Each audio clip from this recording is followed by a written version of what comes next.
Ini saya cerita sedikit kenapa saya main gitar lagi. Saya ini meninggalkan musik itu tahun 2000 sampai 2011. Saya tak sentuh satu alat musik. Alat musik saya bakar-bakarin semua. Saya hancur-hancurin semua.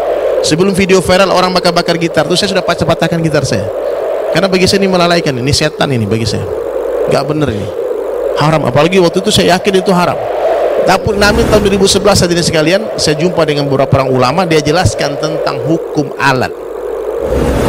Ternyata tidak ada keharaman dalam alat. Tidak ada keharaman dalam nada, irama. Yang haram itu syairnya, liriknya. Yang haram itu kegunaannya.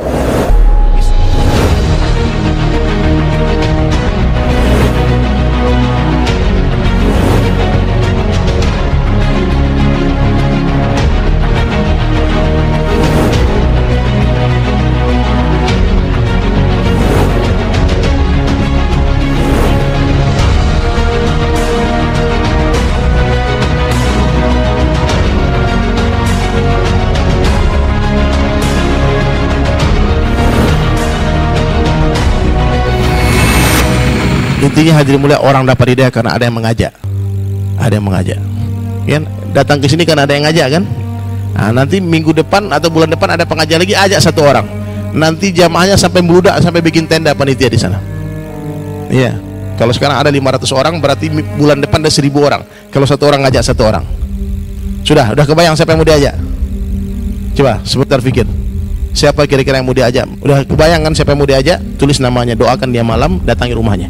Bagaimana Ustaz berhenti main gitar? Tolong doakan suami saya berhenti main gitar jika tidak haram. Lah, saya belum berhenti main gitar. Cuman gak seperti dulu. Dulu saya main gitar 8 jam setiap hari.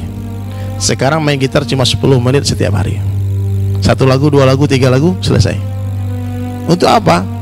Ini saya cerita sedikit kenapa saya main gitar lagi. Saya ini meninggalkan musik itu tahun 2000 sampai 2011. Saya tak sentuh satu alat musik. Alat musik saya bakar-bakarin semua. Saya hancur-hancurin semua. Sebelum video viral orang bakar-bakar gitar itu saya sudah patah-patahkan gitar saya. Karena bagi saya ini melalaikan, ini setan ini bagi saya. Gak bener ini. Haram, apalagi waktu itu saya yakin itu haram. Tapi namun tahun 2011 hadirin sekalian, saya jumpa dengan beberapa orang ulama, dia jelaskan tentang hukum alat. Ternyata tidak ada keharaman dalam alat. Tidak ada keharaman dalam nada, irama. Yang haram itu syairnya, liriknya. Yang haram itu kegunaannya, Pak. Pisau itu apa hukumnya? Kan Ustaz Ali Hidayat pernah menjelaskan, pisau ini kalau digunakan nodong orang, haram hukumnya. Tapi kalau digunakan dokter untuk amputasi kaki orang, berpahala dokternya, bantu orang. Ataupun digunakan nyembelih kurban, sama alatnya. Di zaman Nabi sallallahu alaihi wasallam, satu saja alat musik yang populer waktu itu duf, gendang. Di zaman Nabi belum ada, organ tunggal belum ada, keyboard belum ada zaman Nabi, gitar listrik belum ada zaman Nabi. Jadi bagaimana mungkin orang-orang yang hidup di zaman ini menghukumi sebuah benda pasti keharamannya, sementara benda itu tidak ada di zaman Rasulullah. Ya, kalau ada ikhtilaf boleh silakan. Saya bilang sama teman-teman saya, kalau kamu menganggap alat musik ini haram, sudah selesai. Nanti saya ada saja buat kalian, tolong tutup telinga kalau dengar musik. Karena nggak akan kuat, Pak. Orang kalau dengar musik dia kaki nggak gerak itu nggak kuat, Pak. Gerak jempol. Karena kalau dia mengatakan musik haram lalu dia nikmati, dia berdosa. Karena dia telah meyakini, menikmati sesuatu perkara yang dia yakini keharamannya. Maka setelah tahun 2011 saya pulang dari Hong Kong 4 bulan. Saya keliling 4 bulan di Hong Kong, Cina. 1 bulan saya mampir di Bandung. Saya mulai menyadari hadirin, saya telah jauh dari kaum saya. Selama saya hijrah 11 tahun saya tak berteman dengan anak band satu orang pun.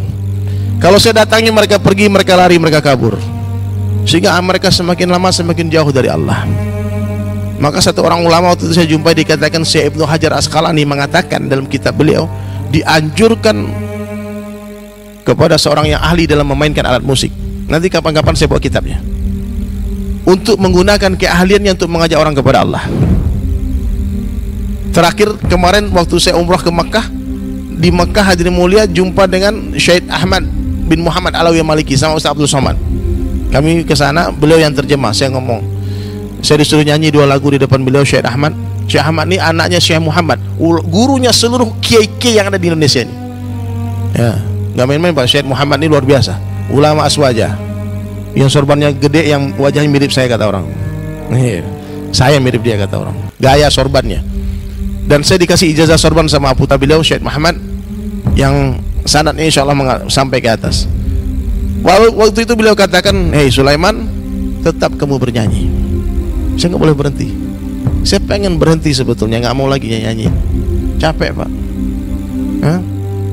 Tapi dia bilang, kamu puji Allah dan Rasulnya. Suara ini amat anugerah dari Allah. Kalau kamu gunakan untuk memuji Allah dan Rasulnya, kamu mulia dalam pandangan Allah. Tapi kalau kamu hanya menggunakan untuk memuji-muji makhluknya, kamu bisa jatuh derajatmu dalam pandangan Allah. Maka saya disuruh bersyair waktu itu. Saya nyanyikan lagu Ya Rasulullah. Beliau nangis Pak. Gak tahu dia ngerti apa enggak bahasa Indonesia, tapi mungkin dia kasihan, ini suaranya pas-pasan jadi penyanyi gitu. Karena basic saya sebetulnya gitaris bukan penyanyi, tapi akhirnya terpaksa bernyanyi. Nah, gak apa-apa, asalkan jadi asbabidayah gak ada masalah. Kenapa kata beliau? Kenapa kamu harus terus bernyanyi? Karena begitu banyak umat Nabi yang tak mau datang kepada kami, dan mereka tak mau mendengarkan suara kami, tapi dia dengar suaramu.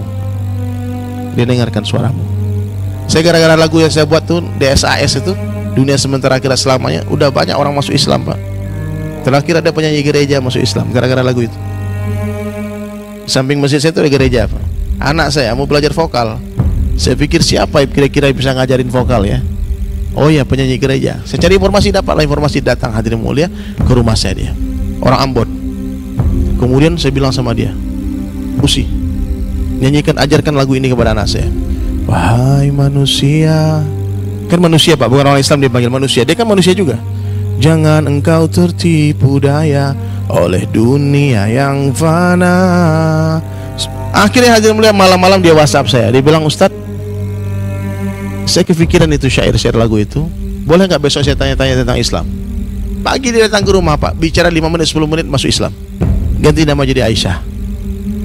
Nah, dia kita syahadatkan. Alhamdulillah berapa bulan kemudian dapat jodoh. Namanya Adit. Nikah. Kemudian berapa bulan yang lalu dia kirim WhatsApp. Dia pergi kan. Dia bilang, alhamdulillah kami sudah punya anak, dan lahir anaknya. Cuma laki-laki perempuan. Laki perempuan kembar 4. Anak laki perempuan. Oh ajib tuh. Nah, sekarang udah pakai cadar juga. Penyanyi gereja dulu. Asbab lagu. Sunan Kalijaga belajar gamelan untuk mendakwahkan agama. Sunan Kalijaga itu juga begitu ternyata. Orang kalau nonton konser beliau, tiket masuknya kelima syahadat. Jadi orang Hindu waktu itu, orang-orang Buddha waktu itu yang masuk datang ke nonton konser Sunan Kalijaga, pewayangan beliau, pulang-pulang jadi Islam sudah. Benar. Nah, sekarang kita nggak bisa menghapus sejarah tersebarnya Islam di Nusantara melalui panggung-panggung hiburan. Tolong keep respect each other. Jangan sampai kita mencaci maki saudara. Saya dihina banyak gara-gara musik Pak. Sama segelintir orang yang kata Buya Hamka tadi, yang sempit ilmunya. Saya banyak dengan berbeda pendapat dengan banyak guru-guru saya masalah ini, tapi kita tak saling menghina. Silahkan yang mengharamkan musik, tafadhol sibukkan diri kalian dengan Al-Quran. Itu derajat tinggi di sisi Allah, mulia Pak. Orang kalau sudah nggak dengar musik, bagi saya dia wali Allah, bagi saya dia orang hebat, orang soleh yang perlu saya hormati ya. Tapi kalau dia sudah mulai menghina orang yang main musik, menghina Opik, menghina Maher Zain, menghina ataupun menghina saya, hadirin mulia, saya udah mulai coret namanya. Kalau di Instagram langsung blokir. Saya tak layani berdebat dengan mereka. Alhamdulillah sekarang udah ada 350 orang yang saya blokir. Karena kalau mendengarkan komentar dia nggak naik iman, naik darah Pak. Oh, kurang ajar ini. Nah, balas lagi, masuk lagi. Nah, maka tinggalkan perdebatan meskipun kita benar, tinggalkan perdebatan ya. Jadi masalah musik, ibu itu suaminya tolong suruh dia nyanyi lagu-lagu DSAS saja ya. Nah, nanti saya kasih tahu kuncinya, main di E. Nah, nanti kalau dia sudah sibuk Al-Quran, nanti tinggal sendiri itu musik. Kalau dia sibuk sholat sunnah, sholat ini semua. Jadi bukan meninggalkan Pak, tapi mengganti. Baginda Nabi SAW tak pernah merampas kesenangan sahabat, namun Nabi SAW mengganti kesenangan sahabat dengan sesuatu yang lebih nikmat.